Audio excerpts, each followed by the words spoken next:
Laws are supposed to protect people. Courts are supposed to deliver justice.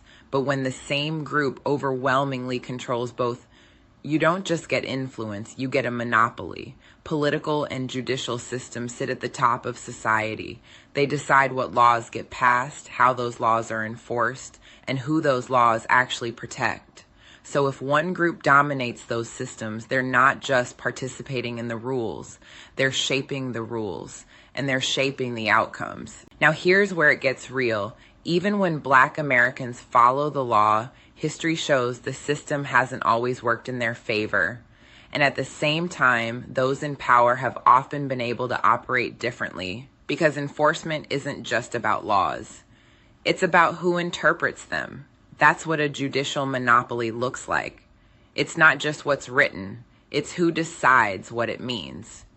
And when you look at the highest levels, courts, judges, prosecutors, political leadership, you start to see the pattern.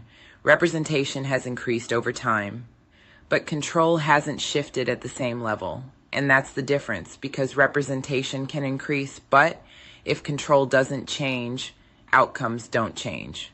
Take the courts as an example. Even at the highest level, like the Supreme Court, decisions are made by majority. So if one perspective is consistently outnumbered, it doesn't matter who's in the room, the outcome is still shaped by the dominant group. One voice doesn't override a system, it gets absorbed by it, and that has long-term consequences, because laws don't just punish, they allocate opportunity. They decide who gets protected, who gets prosecuted, who builds wealth, and who gets left behind. Now connect that to politics. Voting matters, but so does who gets to run, who gets funded, and who gets supported.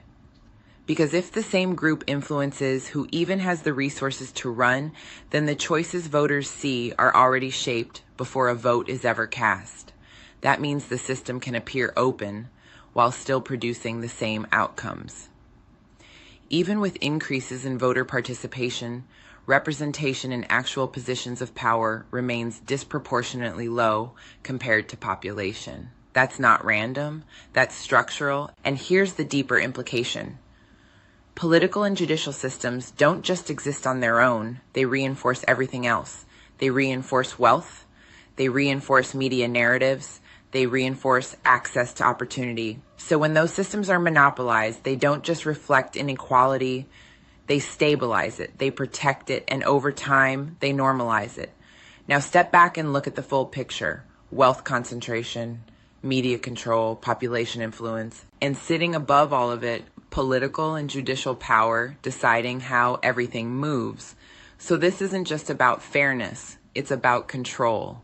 Because when you control laws and courts, you don't just respond to society, you define what's possible within it. And the people outside that control, they're not just competing, they're competing inside rules they didn't create and outcomes they were never meant to control.